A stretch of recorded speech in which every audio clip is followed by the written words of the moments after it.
Истокот ќе мрзне. Веќе од утре се најавуваат поларни студови. Температурите во наредните денови ќе опаднат и до околу -10 до -12 степени.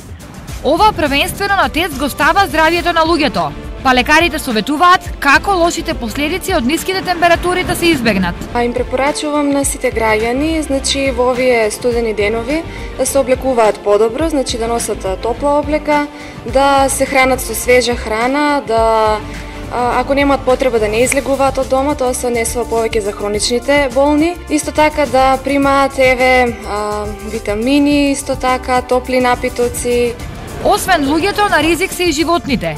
Како ќе се заштитат оние сместени во Штипската зоолошка градина? Се става повеќе слама, каде што има потреба за топлуваме, значи има приклучок до секој живалиште да струја, каде има потреба за топлуваме.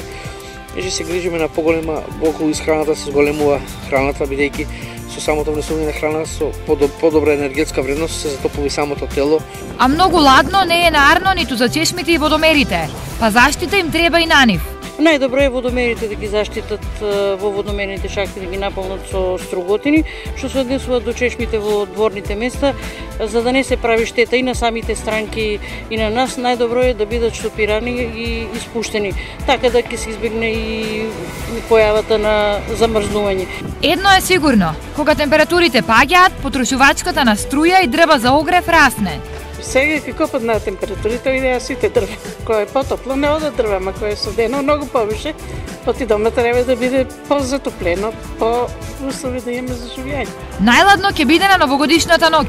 Тогаш температурите ќе паднат и до -15, а во Малешевијата и до -18 степени. Што ќе рече, за нова година бидете дотерани, ама и топло облечени.